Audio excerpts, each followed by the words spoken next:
Well, I would just say to start, the show is called Hell Gigs, and Okay. you've had a great career.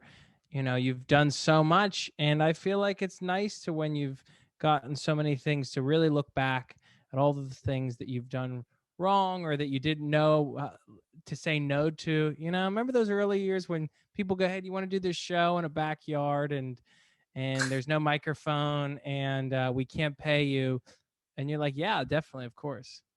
Yeah. I mean, the show, like you say, is called Hell Gigs. I kind of feel like the show should just be, hey, what work did you do in 2020? Because I mean, I rattled off like 5 Hell Gigs in a row in 2020. Like, because yes, as you wax poetic about like, oh, remember the early days of your career? I'm like, no, I remember last year just trying to pay my mortgage during a pandemic and pay for diapers for my child. Right. That's when I'm like, okay, Zoom comedy shows. And even worse than Zoom comedy shows, I found the gig that's worse than the Zoom comedy show. The Zoom corporate gig. Yes, that Did is pretty brutal. 3 of those, and all went as about as good as you would expect them to go, which is horrible. I heard a great quote about comedy recently that that finally like summed it up, and I think it's really appropriate for these Hell Gigs. Is Conan O'Brien on his podcast uh, described comedy the way other people view comedy, as everyone views comedy like a refrigerator, whereas you just plug in the refrigerator and it gets stuff cold. Like it just works. It does the thing that it does. Everyone just kind of assumes that comedy is the same way. Like, oh, you just plug in comedy and there's comedy. And it's like, to an extent, but for the most part, there needs to be many things that happen that allow comedy to do its best work.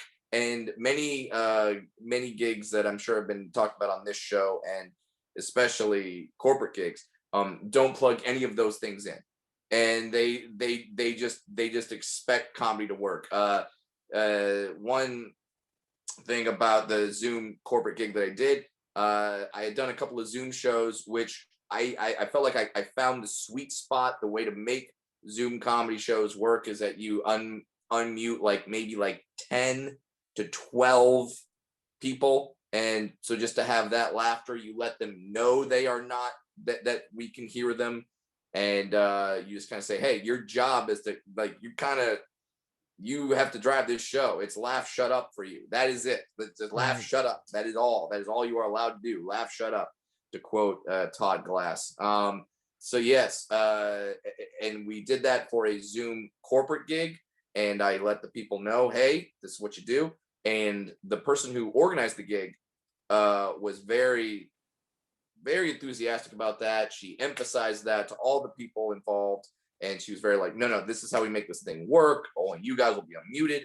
But then she proceeded to have basically her entire family watch the Zoom show, and they were.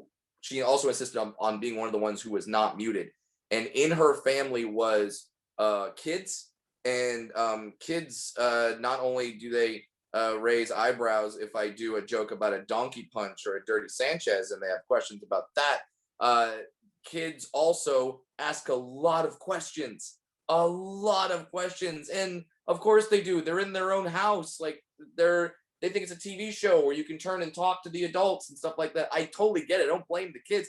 Who I blame is this person who, after being so emphatic that they were going to monitor this and like not just had the kids talking like the whole time, and she's the one signing the check, so I can't be like, hey, shut the fuck up. Like Right. I can't do that to the kids and to the person who's signing the check. And at the end of the show, she's just like, I think that went really well. I'm like, did you? Yeah. God, what is it? What is it about people, especially corporate things and particularly corporate Zooms? where they just think it is that sort of plug and chug mentality. Like, Yeah. is it just because they don't know? They're not in the business? Is that what it just comes down to? Yeah, and I'd say that because I mean, you and I have been to comedy clubs that don't get it. None Yes. Yeah. none of the Helium comedy clubs, of which I'm performing at, St. Louis Helium, Philadelphia Helium. I'm coming to Raleigh, Good Nights in Raleigh, and Buffalo Helium. They get it right. They're fantastic. Yeah. But some clubs, which a couple remain nameless because I still kind of need money. But like they have the bar that's not quite in the back of the room that makes margaritas during Right. your set. So you're just like, so I said to that guy to, and you're just like, okay, I'm competing with the margarita machine. I like it's there's the there's the comedy club that when there's a big game going on, they will put the sporting event on the TVs in the showroom. Sometimes they pull down the big screen. They'll put the sporting event on the TV in the showroom. But then as the comic, you're like, this sporting event is not going to end by the time my show starts. So, and then sure enough, in the third quarter, fourth quarter, right when the game's about to be like, they turn it off. All right, time for the show. And by that time, the whole room is invested in the game. So they're like, fuck that, no, put the game back on. Like, it's so like you would think that comedy clubs would know what to do. So it's not surprising to me at all that corporate gigs have no idea what the hell they're doing, because some comedy clubs don't know what the hell they're doing in terms of creating the show atmosphere Right. of that makes comedy the best. I mean, there was a gig I did in San Diego, not the American Comedy Company, not the La Jolla Comedy Store, a different one, where they had the host of the show. He was a guitar comic, and he was on stage. The club owner thought it'd be a great idea if the host did comedy as people walked in. So Oh my God. so by the time the show started at 7, he had been doing comedy for an hour. He had been on stage for an hour, and some people who had been there at 6 o'clock had seen him for an hour. So by the time I got on stage at like 7:45, that's an hour and 45 minute show. They're done. They're Right. tired. They're like, okay, we saw a 2 hour movie, and now like imagine if the previews lasted 2 hours at a movie, and then Avatar started. You're like, no, I'm not. I'm done. I got shit to do. So yeah, that was a good one where and also the host wasn't using his best material for that hour because he wanted to save his best material for his actual allotted set of 7 o'clock to 7:10. So he's just doing the worst crowd work. And I mean, don't get me wrong, God bless him. He's doing his best. I'm sure Right. when I was at host level, me doing an hour before the show would have been fucking horrible. So I'm not blaming the comic. I'm just blaming the situation that he was put in. Like, yeah, have the host, which, let's be honest, if you're going from the hierarchy of the skill level of the comedians in the United States, the host is normally, I don't want to say the worst, but you know what I mean. You know what I mean? Right. Like, It's the newest person usually. yes, Which is crazy because it may be one of the hardest jobs. And they go, yeah, 6 months in, get over here. You're hosting. you're hosting. Yeah, it's one of the hardest jobs. Overseas, they do it kind of. They do it to where the host is like the feature spot, and sometimes the host is even the headliner spot, and it's more Hmm. like the headliner does a half hour, brings on the middle act, I guess, and then does another half hour after that. So it's like there's different ways that they do it, which who knows what's right, what's wrong. But yeah, to have the guy that's lowest on the totem pole do an hour when people are being sat and wondering what's going on and ordering and get like all it was just like I always want to sit back and go, in what world did you think this was going to go right? Like, Right. Yeah, exactly. how did you It's envision this going?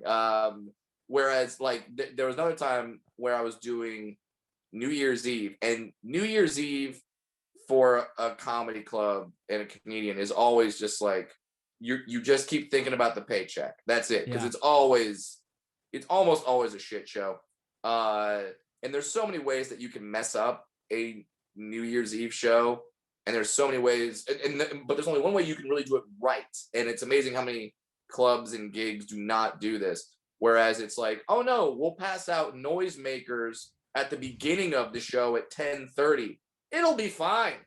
Oh People my will god. ignore their noisemakers for an hour and a half, and they'll just grab them at midnight. It's like, no, pass them out. Five. Here's how every New Year's Eve show should go. Okay. I hope comedy club owners are watching this, and comedians are watching this too, so they can know what should happen. Show goes from maybe like 10:30, starts at 10:30. Headliner, whenever the headliner gets on stage, headliner starts. Headliner goes till about 11:55, 11:57, maybe. Headliner stops. Thank you. Hey, it's time for the countdown. Lower the screen. Cool. Screen comes down. Invite all the other comics up on stage. Hopefully, you all get a mic. Do like 2 to 3 minutes of crowd work. Countdown. 5, 4, 3, 2, 1. Happy New Year. Confetti, balloon drop, kiss a consenting adult, champagne, noisemakers. Awesome. While the comic is doing the crowd work, that's when they should be passing out the noisemakers, passing out the glasses of champagne. That's when all that happens. So that's how a show should go. 5, 4, 3, 2, 1. Happy New Year. Bye. Everyone get the hell out. So I did a show in Sacramento, not at the Punchline. I want to say that because Punchline is a great club. I did a show in Sacramento, and they said, okay, here's what we're gonna do.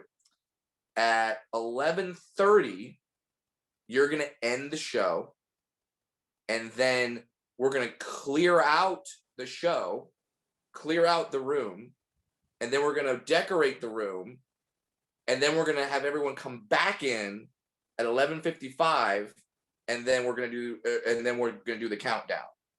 And I remember this conversation where I go, that's not going to work. Like, that's not going to work. And they were like, well, no, of course it's going to work. And I go, no, they're going to leave. They're going to look at their watches. It's going to be 11:30, 11:20, whatever the time is. And they're just going to leave. Like, or they're going to, because where this club is, it's a very vibrant area. There's lots of bars and restaurants and stuff. Like, they're going to go across the street. They're going to go out. They're like, no, they're going to come back in. So we do that. We end the show at 11:30. We say, all right, go out, grab a drink, come back in at 11:55. We'll do the countdown. It was a sold out show. The countdown had maybe 7 people that came back in. They all did exactly what I said they were going to do. They went out to every bar, every restaurant, every whatever, except the comedy club. So I did a countdown for 7 people. Joyous. Oh my god. It's one of those things where you're in a situation in a club like that where you have that moment where you realize I am completely alone up here. There is not one person in this club that has my back or cares about my best interest. And that is a chilling feeling. Yeah, whether it be that or the aforementioned corporate gig, they don't care about you. They don't care about the comedian. They don't care about having the best possible atmosphere for comedy to be performing. They're like, no, we're going to have fun, and the comedian's going to fix it all and make it joyous. Like, right. We're going to do, like, I'm going to stand up in the middle of the comedian's set and start making fun of Richie. Or I'm going to tell the comedian to make fun of Andrea, even though Andrea's husband just died. But it'll be hilarious. No, it won't be. No, Andrea doesn't want to go through that. She's already gone through tragedy. Don't do that. So yeah, there's a lot of that. But the absolute worst, if we're going Hell Gigs, the absolute worst, and this is one of those shows that you go to my early years, and I took it because I needed the money. I had to do the show. I was booked to do a wedding, to do stand-up comedy at a wedding. They had seen me perform, not even as the headliner. They saw me perform as a feature act. And they were like, hey, we want you to do stand-up at our wedding reception. And I'm like, okay. And they told me the amount of money, and I was like, that's more than I make as a feature act. So I'd like to do that. And I'd like to make that money. So I take the gig. So the ceremony has happened. We're now at the reception. We're doing best man speeches and maid of honor speeches, which I'm like, okay, that'll work. My opening acts are the best man and then I come on. So they're not as good as me. Okay, cool. Right. Best man speech goes first. Kills it. Kills it. Just jokes, laughter, inside stuff with the family. And I'm like, oh, awesome. This is fucking great. It's like when a host goes on stage and does all the local references that you as the headliner don't know. You're like, Yes. oh, perfect. You're in Rochester, New York. You're going to talk about the garbage plate. Awesome. You're in Denver, Colorado. You're talking about how you get off when you leave the airport, you see the giant horse with the red eyes that's right outside the airport, and it's freaky as fuck. Great. You're going to do all those local references that I don't know about. You're going to do them better than I could. Great. So he's killing it. Then they bring on the maid of honor speech. The maid of honor speech goes right into the fact that the mother of the bride died 2 weeks before the wedding. Oh no. 2 weeks before the wedding, mom dies. Brings that up, and that is the note she is hitting. She's not hitting that and then moving on to how the couple met and and how you tried to do stuff on the first date, but she wouldn't. No, it is dead mom. I'd say beating a dead horse, but it was beating a dead mom. It was just let's just keep hitting the fact that mom is dead, and apparently she didn't die like it was a long battle with or whatever. No, she was healthy. This was out of nowhere. I think it was an accident of some kind, like just an utter tragedy, a horrible tragedy. And we're just like, let's keep talking dead mom. And she ends it with like, she would be so proud of you. You look so beautiful. And everyone is crying. Everyone is, as they should be. It's everyone's sobbing. And then she does a toast to dead mom, toast to the bride, and then this is my literal intro. I'm changing nothing, adding nothing, taking away nothing. Toast to dead mom. Everyone's crying. Sip. And now the comedy of Brad Williams. Oh my God. That's my intro. Not even, hey, let's lighten it up. Maybe give a couple of credits from this guy. Saw this, tell the story. We saw this guy. He was really funny. Now let's, I just talked about dead mom. Now let's lighten the mood. No. And now the comedy of Brad Williams. And you heard a collective in the audience, who the fuck is Brad Williams?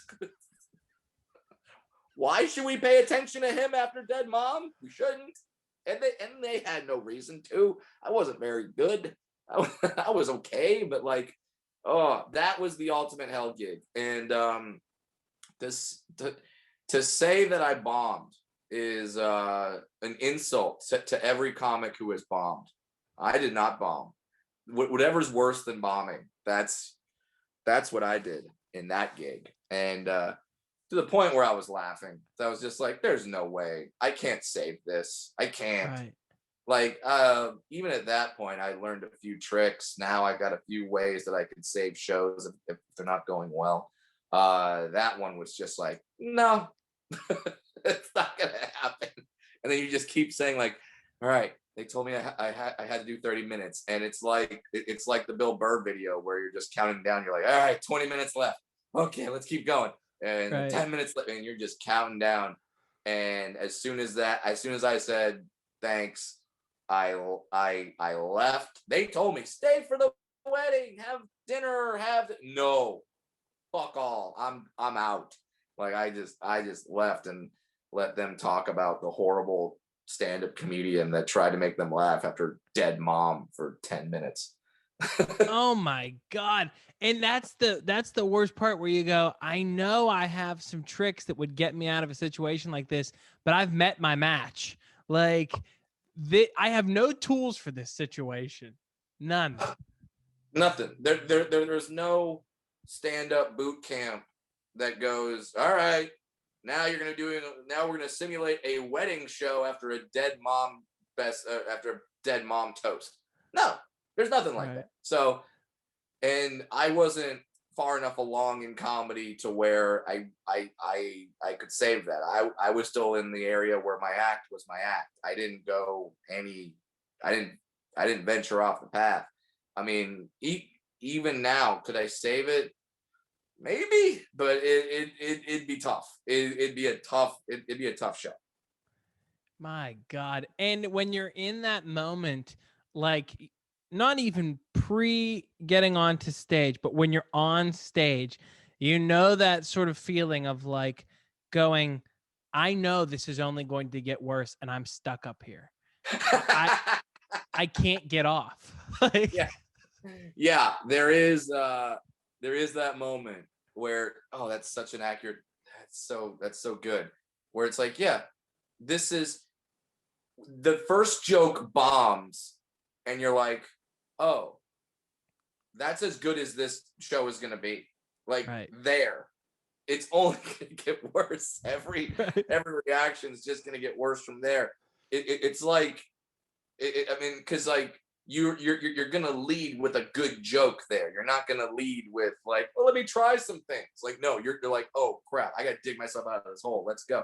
And that joke didn't work. So it's like, all right, it's it's the scene in every Looney Tunes boxing thing where it's little guy against the big guy. The little guy just does the best punch that he could ever do, and then the big guy's just like, like, yeah, right. What else you got? Like, that's it. You have nothing after that.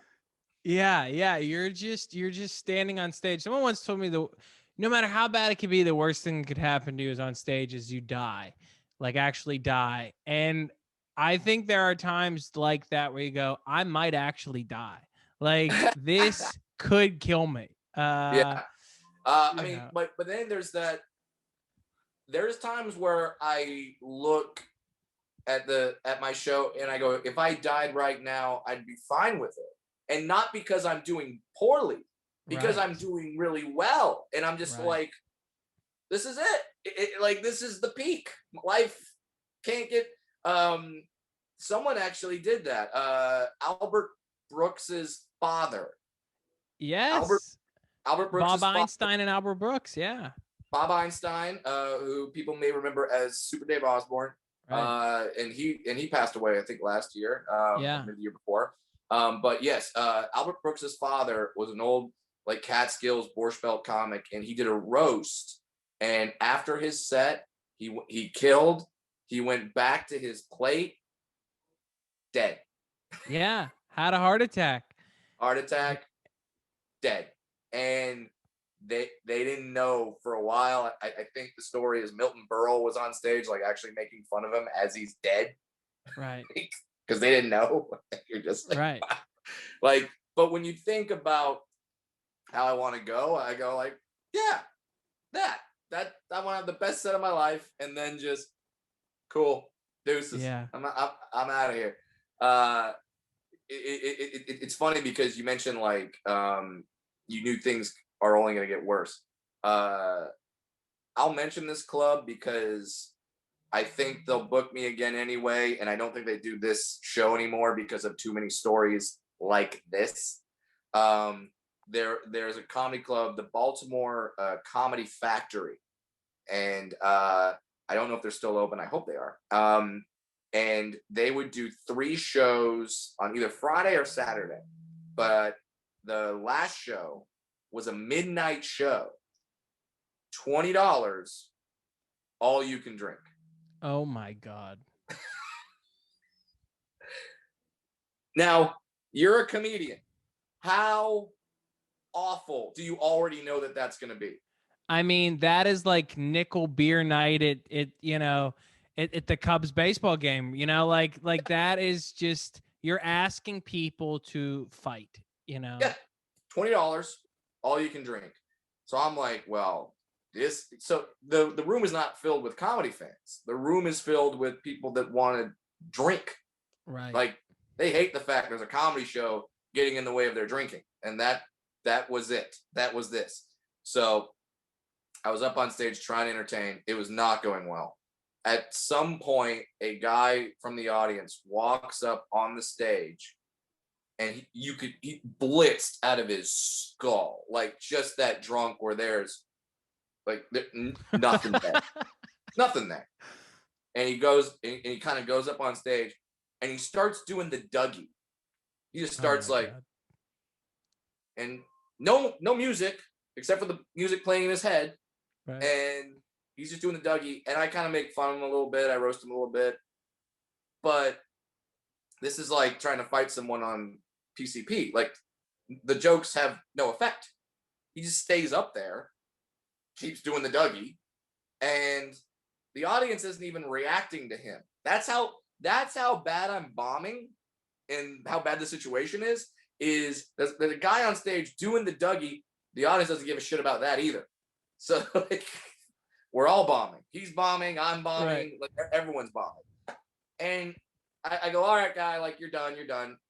And he just stays up there. He just stays on stage. I'm not a large man. I believe I say that once or twice in my act. So I can't get him off the stage. Security is fuck all. Like they're not there. They're not paying attention. And I pride myself in like always doing my time. I think I did like 15 minutes, 20 minutes. He never left the stage. And I just said, thank you, whatever, bye. No applause, no nothing. It was just bye. Like I was never there in the first place. And yeah, why not just play a video? Like, what is the point of play America's Funniest Home Videos? Do right. that. That's better. Right. Just a bunch of crotch shots. That'd be better than me at that point. And I went to the owner, who I like. I like this guy. He's a good dude. And I went up to him. I was like, I'm sorry, I only did 20 minutes. He goes, it's fine. It happens every week during the midnight show. And in my head, I'm like, well, then don't do that fucking show. How much could you really be getting from that show to go, you know what? This is reasonable. We can live with this. I'm amazed. I'm always amazed. It's like my least favorite airport in the country, and I was just there, is the Orlando airport. I hate the airport. It's the worst in the country. And I live in Los Angeles, where I have LAX, which is like, wow, airport worse than LAX? Yes, Orlando. So I'm at the Orlando airport, and the security line at 7:30. If your flight's before 10 o'clock and you're there at 7:30, good luck. You're not making your flight. Like it's just like and it's not moving. No one knows where to go. There's lines. Like thankfully, I somehow found TSA pre-check, which I have, and it was like I somehow got there, and I was fine. I made my flight, but I asked the TSA, I'm like, holy crap, dude, that line's like, and I said the same thing, like if your flight's before 10 a.m., like you're fucked. And like, what the hell? And he goes, yeah, man, every day. And I go, this happens every day, and nothing gets changed, like every day. And that's the mind-boggling part for me, is like when you're at a club or whatever, and something goes wrong, they're like, yeah, everyone complains about this. Then fucking change it. Like, right. Like what else do you need? Like when I do a joke that bombs twice, it's done. Yeah, right. Or it does some severe tweaking or weird adjusting, like twice, and it's out. Like I can't imagine every day people are missing their flights, getting mad, yelling, and you're just like, well, what could we do? Anything else? Right. Try anything. God, It's amazing. it is so wild that when you approach someone with an idea where you go, yeah, I don't know, this just doesn't seem right, something seems off, and they go, yeah, sure does. Like, what? You knew this whole time? Yeah, and you hear this every day, and you're Right. like, I don't know, someone should do something. Oh my God. It, It's it, insane. it's mind numbing to me that, and then they go like, well, what can you do? Anything else? Right. Anything else? I like if something is broken, I'm all for even if the suggestion doesn't work. I'm like, okay, but you tried something. You tried, Right. like I can go through any number of political issues where I have this opinion. I won't, but yeah, like where I go, hey, can we try something? Like just anything, just because this sucks. So let's just do something. Like, and they're just Yeah. like, nah, what can you do? I don't know. You're a senator. You think you're a governor? You're You think right. you could do something? Yeah. Well, have you tried something?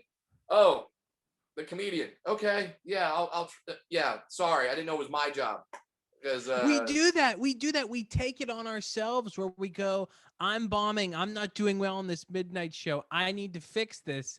Where yeah, we love to internalize that, but it's them. It's this yeah, room. It's not our fault. you yeah, know. yeah. It's the situation. And but I as much as I want to talk about like hell gigs, and there's so many. I keep going. I also wanted to make a point on this show in case other comics are watching that sometimes a perceived hell gig can turn into the greatest show of your life. Absolutely. And I want to give an example of that. So there's a job in television when there was live studio audiences. Remember live studio audiences when more than 5 people of different households could gather together and anyway, that you kids don't know what I'm talking about. But like when there's when you watch a sitcom and there's an audience laughing, if there's a real audience, there is a job which is the audience warm-up guy or girl, and their job is to entertain the audience when the show is not being done. And any show that has a live studio audience has one of these comics. If you watched the Pete Holmes stand-up show, he had a job as the audience warm-up guy as on Rachel Ray on the show, Yep. I believe. Crashing, yeah, that was the name of the show. Crashing. Yeah, and so yeah, Rachel Ray has one. Ellen has one. As and The Big Bang Theory had one. And like any show that has a live audience has an audience warm up guy. So I got hired to do audience warm up for a show on Country Music Channel, CMT, and it was called, get this, Colin, get this, called Hulk Hogan's Wrestling with Celebrities. Fuck yes. Look out. Look out.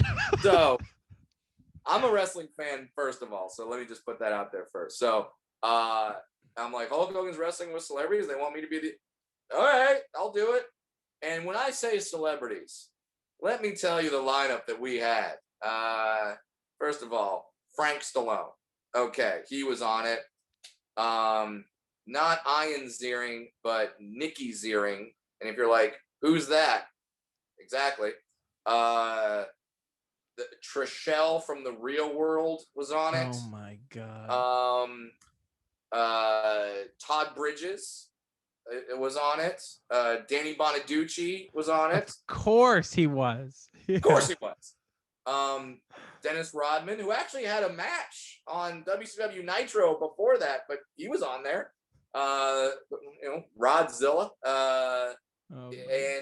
Rest in peace, Dustin Diamond. He was on it. So there was, as you could tell, I mean, this is just star-studded. Star-studded. Right. There were more, and I just can't think of them right now, but there were more. Just know that. Yeah. Yeah, and those are the most popular ones that I can still remember. So you can imagine how famous the other people were. So Right. yeah, so I have Hulk Hogan's Wrestling with Celebrities, and they have a live studio audience at their tapings. And the tapings are you watch the celebrities have wrestling matches, and then so you're in like it's in like a warehouse with a ring and stands, and I'm like, well, this is gonna suck. This is gonna be horrible. And they tell me, and normally when you do these gigs, they tell you right before about how long you're gonna do. Like they're like, hey, we have about a 5 minute break, 10 minute break. And that's so you don't start a game or a quiz show or something, and then right after the first question they go, and we're back. It's like, oh, fuck, you know. So, but don't get me wrong, that still happens. So they send me out there, and they tell me to walk around the ring, to not actually get in the ring. And I went, fuck that. I'm getting in the ring. So, and like I said, I'm a wrestling fan. So I get into the ring and I start talking to them. I start roasting the audience and going back and forth. And then I start like cutting wrestling promos, doing wrestling impressions. The audience, and it's killing. It's killing. And I'm like, oh my God. So now I'm in it. I'm like, this is awesome. And I started planning stuff out because I had to be there every week. And so one week I actually had my buddy who has trained to become a professional wrestler in the audience. I had him as a plant, and he started heckling me, saying I sucked. And I was like, well, you think it's so easy? Why don't you come up here? And he comes into the ring, and I wrote some stuff for him so he would bomb on purpose. And he starts bombing. Audience starts booing him because the audience liked me. And so, and many people came back for many tapings, so they would get to know me. And Right. so they start booing him, and he's getting all frustrated, and he just turns with the microphone and hits me in the head. And I go back, do a bump, and now it's on. And now we do a wrestling match, and we had choreographed the whole thing. We do it. It ends with me doing a frog splash off the top rope. The ref from the thing, I had cued him on it. So when I go off the top rope and hit the frog splash, the ref slides in the ring, counts 1, 2, 3. The place erupted like the fucking Lakers had just won the championship. And it was the coolest thing. Hulk Hogan's there because he's the main judge. Hogan into the mic goes, hey, little guy, get up here, brother. And I'm just like I'm the biggest Hulk Hogan fan. And he calls me up there, me and my buddy, and he goes like, holy crap, you guys are like a wrecking crew out there, brother. And he just like starts talking with us. We take a photo together. That photo, yeah, it's downstairs in my house, but I am smiling bigger than I've ever smiled at any photo before in my life. And I'm just like, hey, Zach Hogan. Dude, that's insane. This is pre-Hogan publicly using the N-word. Just so I throw that out there. It's right, like of course. You know, when he was still on TV, you know. Yeah. Yeah. Right. Yeah. Just want to put that out there. It's like when someone said, you know, I had dinner with Bill Cosby and it was amazing. It was made me laugh. You have to go like, yeah, pre. Didn't know about right. that. Yeah. But yeah, so that was a gig that I thought was going to be a hell of a gig that turned out to be some of the most fun I've ever had.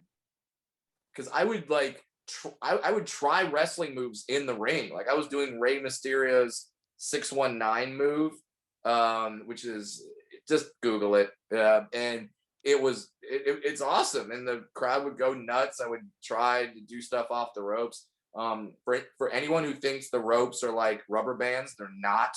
They are wrapped elevator cables, and when you run those ropes the next day, like just a whole, your entire side is bruised up, cut up. It's not a trampoline when you fall. I also want to make that very clear. It's not a trampoline. I thought it was a trampoline. It's not a trampoline.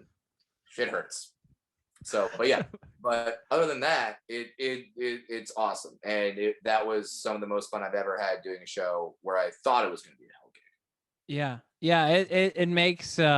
It makes you feel like, oh, this is why we get into this, you know, for moments like this, you know, Totally. and it's nice to remember those.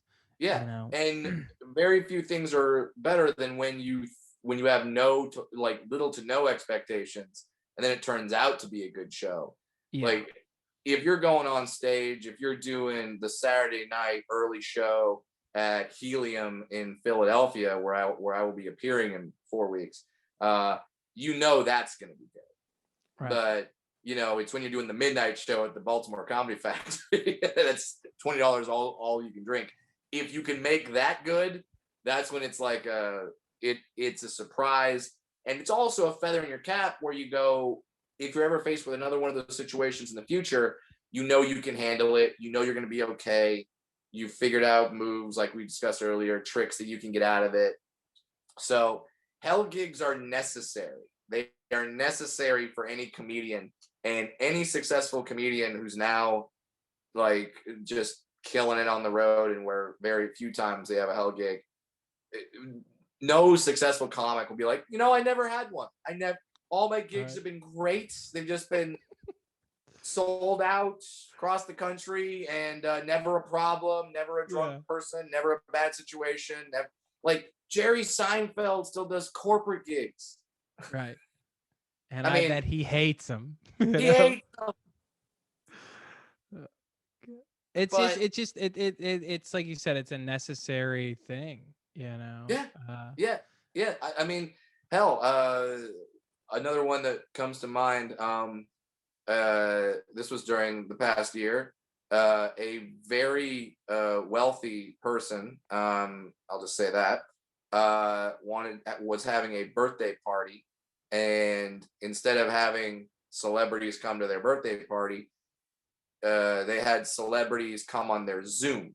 So they did a Zoom birthday with all their friends, and celebrities would just pop up. And I did a set. It was okay, but then after me was John Mulaney and Seth Meyers. Oh my God. No one remembered me. No one. Right. Nor should they. But it was Judd Apatow, John Mulaney, Seth Meyers. Like, it was like this whole thing, and I'm just like, oh shit. But it was encouraging for me to see people like John Mulaney is a comedic hero of mine, obviously Seth Meyers, and to see them do that show is like, okay, so this never ends. Like, right. You're never done with this. Yeah. Right? Yeah. Isn't that kind of nice where you're like, it's nice to see your heroes doing the same, horrible day job that you're doing. Yeah, and some people would look at that as depressing. I don't. I'm like you, where I go, yeah, that's nice. It's nice knowing that at the bottom of this business and the top of this business, you're doing the same thing. Now the money is way different. Right. I'm sure the money required to get a John Mulaney and a Seth Meyers to do that could have bought my house, but yes, they were doing it too. And that's one of my favorite scenes of the movie Comedian is Jerry Seinfeld on stage struggling, like just going on stage and being like, is this funny? Does this work? And I'm like, oh, same thing that I do, getting paid way less, arriving in a way worse car than him, but still doing the same thing. Like, once you hit that stage, it's the same. And also to quote that movie, like Colin Quinn says, stand up is true justice, and it is, because because of that, because no one gives a shit who you are when you hit that stage. Once you hit the stage, we're all the same person. We're all the same. Doesn't matter. Just be funny. That's it. Yeah. Before we go any further, I just want to say you are going to be at the Heliums. You're going to be at St. Louis this coming weekend. You're going to be in Raleigh the weekend after, Philly the first weekend of April, Buffalo the third weekend of April, and then you're going to be in Portland the first weekend of June. So you are running around, dude. Yeah, I'm back. I'm back out there. I'm very careful on the road. When I get home, I get tested twice. Obviously, if any symptoms pop up, I will not go. But yeah, for the most part, I just did 5 weeks in a row. to a bunch of different places, and then this past weekend I had off. But yeah, I'm pretty much back now. And I will say my last week was at Helium in Indianapolis, and Helium's doing it right. Like, because I've been to some clubs during the pandemic that are like, we're half capacity, and then you get in there and they're like, oh no, you're not. Yeah. You're not half capacity. Like, or it's like one club in particular was like, no, we're at a third capacity. And I'm like, okay. And then but they pushed all that 1/3 to the very front. So like, Right. Yeah. You're like, what's the point of this? You what's the know? point? So the back was empty, the front was packed, and it's like, okay. Right. I was feeling kind of weird about that one, but no, Helium in Indianapolis, and I've heard stories about other comics that have been doing Helium, and one of the reasons why Helium is open and these clubs are open, and Good Nights in Raleigh is also part of the Helium brand, Inside Baseball. But like one of the reasons why they're able to stay open is because they do it right. So Yeah. because they're following the rules, because they're keeping people separated and stuff like that. So I will say that and now, I mean, CDC, we're doing pretty good. We're doing pretty good.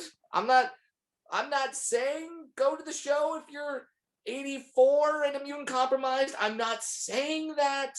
But if you're comfortable, if you are comfortable, it'd be a hell of a time to go see a live comedy show. Like, hell, they're talking about opening up Disneyland finally here in Southern California, April 1st at 15% capacity. And like, I live with an immune compromised person, and I'm still kind of like, 15% capacity. When are we going to have that opportunity at Disneyland? Right. Let's go. It's a pretty short line. That's a pretty short line. Yeah. 15% capacity. Who wants to ride Space Mountain 20 times in a row? This guy. Let's fucking go. So, but I understand if people are hesitant, and I will respect those wishes. This is the only time ever in my career where I've gotten messages from people and they're like, hey, I know you're coming to town, but I'm not going to be able to see you this time. And I go, cool. Completely understand. Completely understand. Don't want to pressure anyone. But if you are going out, I will say that the Helium clubs are doing it really well. Yeah, they're doing an exceptional job. I was just in Philly, and it's always like comforting to see after the show turns over, people dressed like the Ghostbusters coming in and spraying everything down. You're like, this is exciting, you know. Yep, spraying everything. When you see it done right, you're like, oh, it's possible. It's possible to do this, and yeah, they are. Like it's so, and people are like, yeah, but it's like third capacity, half capacity. How does that feel to be on stage? I'm like, I didn't work for like a year, Right. and I'm only like I've only been selling tickets for like 4 years, so I remember those nights when it was a third full on a Saturday early show. I'm not that far away from that. I remember it, so I'm fine. I'm good. Right. I just want to hear laughter with live people again. So that's I'm cool with it. I don't care. Just the fact that to be like, and I don't know how you felt about it, but when everything shut down, there was a part of me that thought like, will I ever even do my job again? 100%. Yeah. Yeah. You're like, what is the need for me? You know? Yeah. People are fighting over groceries. What am I going to do? You know? Yeah. And like, I was literally calling up a few people that like have businesses. I'm like, hey, you need a manager? You need like a really funny manager. Really funny though. Like, I can do it. God. Like that's the worst when you have to look at the resume and you're like, big gap on there. Yeah, if I were to hand in a resume at a quote unquote normal job, my resume would be, so at 19, you stopped working at Hot Topic, and what have you been doing since then? Because you're 37 now. What have you been doing? Yeah. I'm like, being a professional idiot. That's what I've been doing. So like that, because I've been doing this since I was 19. I've never had a real job. I worked at Hot Topic. I worked at Disneyland. Fuck you, not one of the 7. I have to say that. But yeah, Hot Topic and Disneyland. Those are my only quote unquote real jobs. I Right. I swept a barbershop floor for a candy bar when I was like 8, but that was it. Like, and now I look back going, they should have actually paid me. I was there for like 4 hours. I swept the floor. I got a Snickers. Fuck those guys. Oh yeah, the things that you'll do for little to nothing, He's really, a it is. kid. What are we gonna do? Give him money? What would he? Why would this kid have any need for money? Why would this handicapped child have any need for money? Oh, he's a little person. He's made of gold. He's fine. Fuck you. Pay me a Snickers. Oh my god. Oh my god. Real quick, if anyone's watching, to those people that are watching, there's going to be a link to donate to the Helium Clubs, to the staff that money goes to. So make sure you check that out. We Please. had, yeah, Please. please. Yeah. It's crazy. I mean, it's a crazy time. Yeah. Yeah. We have a question. Someone did ask. Um, when you're an open micer and you feel like you've been killing at open mics, how do you start getting booked or start going on tour for someone? So a bit of a loaded question. You know. I like how they're kind of patting themselves on the back in that question, like when you're just killing this open mic game. Right. When you're just, I I will say this, that when you're killing the open mic levels, how do you start going on tour? You don't. You're because however good you think you are, you're not. And that sounds brutal. I know that sounds horrible, but I've seen too many people move out to LA, move out to New York when they were an open micer or they thought they were doing really well. And then they come to LA and it's like, oh no, now you're in LA. So you're gonna take spots away from Bill Burr. So they're gonna book Right. so they're booking you instead of Bill Burr.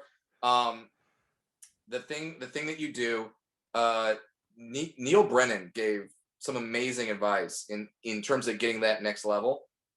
Hang out, hang out. Helium Comedy Club. I can't tell you how many times after a show I've hung out after the show to have a drink with the staff, and I see a comic there, and we start talking, and the comic ends up being really cool, and I'll have him or her open up the show the next night or do a guest spot or do something like that. Like hang out at your local comedy club, be seen, because what you want them to start doing is seeing you and associate you are a comedian. I need a comedian. Who's a comedian? This person. And especially if you're a local and you have a great club like a Helium Philly or a Helium Indianapolis, where there's not a ton of other clubs in the area, they're gonna need you, and they're gonna need you to fill some spots. So hang out, keep busting your ass, and keep doing that open mic scene. Um, I feel like this question is kind of like when you've lost a lot of weight and people ask you, how did you lose the weight? What they want you to say is nothing. I did nothing. I took a pill. I did 2 minutes I did this for 2 minutes. And that's how I lost 120 pounds. It's like, no, you know how they lost the weight. You know how they did it. Diet and Right. exercise. Strict diet and exercise. And for the comedians that want to get to that next level, you know what to do. It's just you Yeah. want me to say, oh, go into this line that's 2 minutes long at the official comedians club, and you get in, and then you start getting work. It's like, and I keep saying keep going up because you never know when that person is going to see you, that person that can see you, that can get you work, that comic that can take you on the road. Um, I can tell you that I get sent a lot of videos from open micers that say, hey, I want to open for you. And they send me a video. Sometimes I watch them, and most of the time I don't. And I've never taken someone from a video. And that sucks, but it's like my people. Right. I have my comics. I have my JB Balls, my Carmen Moraleses, my Pat House is doing all these shows with me at and here's how you get booked. All three of those people that I just mentioned are great hangs and they're funny. If you're a great hang and you're funny, sometimes you don't even have to be funny. Sometimes you just have to be a great hang. If you're a great hang, you could get work. So Yeah. I would say hang out at your local club, be a person in that comedy scene, and hang out and be a good hang. And don't start doing podcasts like this and YouTube. And now there's so many stuff there's so many things that you can do to get better without going to New York or going to LA. But don't move to New York or LA until you are fucking killing it in your town. Killing it to where people look at you every day and go, why the fuck are you still here? Like comics, when comics go like, why the fuck are you still here? Move. That's when you move, and know as soon as you move, you're right back to the bottom level again, and you got to work your way up. Is that depressing to hear? Sure, it is. But I kind of want to let people know this is hard. Like it's hard. Yeah. It's hard to get seen. It's hard to move up. It always happens about a year and a half to 2 years after it should have happened. You know what I mean? Like it's like, oh, overnight success. It's like, no, they were funny for years before that happened. So it's not going to happen when you desire it to happen, no matter how much you read The Secret. And That's great. But when people tell me, hey, I want to get into comedy, anything I should know, the first thing I do is I go, are you cool with being poor between, because if you start getting into comedy, you will be poor between 5 and 45 years. Guaranteed. You will be. Like, so it's like, if you're cool with that, and if you're cool with just being a comedian and that being your life, and then awesome, you've chosen the right job. Because don't get into comedy for the money, like, because some of us absolutely make a really good living, and I'm astounded every day that I bought a house with jokes. Astounded every day. So yes, there is good money in it, but that's not why you should be in it. Not because you think you're going to be Gabriel Iglesias and make $25 million in a year. Gabriel Iglesias made that, and that's like him, Kevin Hart, Sebastian. Yeah. It's like, so the ceiling's pretty low, but so go and do this because you really enjoy it and you really love it, and be a good hang. Go to your comedy club, hang out, and trust me when I say that when you meet a comedian for the first time, like if you go to your local comedy club and I mean, he's doing theaters, but like if Bert Kreischer's there, don't just walk up to Bert and be like, hey Bert, can I open for you? No. What? No. Who are you? You know what I mean? Like, right. They'll tell you. They'll let you know. And because that's what I've done in my experience. Now I will give out guest spots like candy at my show. If you're a comedian and you come to my show and you say I'm a comedian, and I go to the host who's probably a local and say, hey, do you know that person? And the person goes, oh yeah, they're good. I'll be like, cool, guest spot, go. Like, I'll do that because I got discovered on a guest spot. So I give them out like it's going out of style. So but yeah, it's a hard thing. I wish I had a better answer. I wish I had that. You go to the office of comedians and you wait in line and they hand you a book and they say, congratulations, you're now a comic. But that's just not the case. Wow, that was a long answer. Sorry. No, it's necessary, I think, for a lot of people, because you're right. Everybody wants the 60-minute abs, and this is a really long, brutal business sometimes. Yeah. Yeah. How many of those hell gigs have you done? Let's hear about. Exactly. Yeah. Brad, I keep thinking of for doing this before we get out of here. My favorite question to ask other comics is, after a bad show, whatever it is, for whatever reason it's bad, Mm, what's the thing you like to do to sort of cope or feel better? Is it another comic that you talk to, a food you like to eat, a movie you watch? What's sort of the thing that picks you okay. up? First of all, and yes, because I love when people go like, "You're 17 years in. Do you still bomb?" Yeah, yeah, of course I do. Yes, I've had horrible shows. Um, so yes, to answer your question, I will usually talk to some comedian friends of mine, mainly Chris Porter, and I will call Chris Porter and be like, dude, and then Chris always responds with man, and that's always his trigger word that helps him get into whatever. But yeah, we'll talk about our hell gigs, we'll talk about the show, and but the main thing is whenever I have a bad set, my immediate thought is I have to get back up on stage. I have to get back up on stage because every show could be your last show, and I don't want that to be my last show. And I also need validation. I have to know that I'm good at this, and that's why I want to go do another show right away.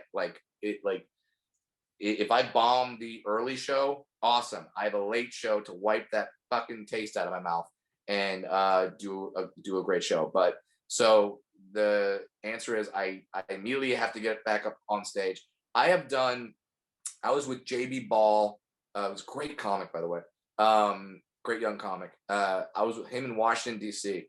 And the late show didn't go as well as I would have liked it to go. We found an open mic at like 12:30. Went. It was like underground of this like bar that's like 4 levels. It was hard to get into. It was like speakeasy.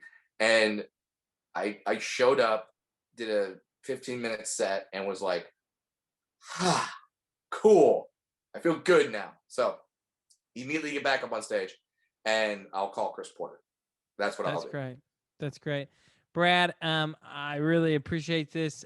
Everybody watching, I'm sure appreciates this. You're going to be on a run for the Helium, so go see Brad at the Helium. And other than that, what would you say as far as where people can hear you, where people can see you? Your website, I'm sure. Sure. Finds BradWilliamsComedy.com is my website. Twitter at Funny Brad. Instagram at Brad Williams Comic.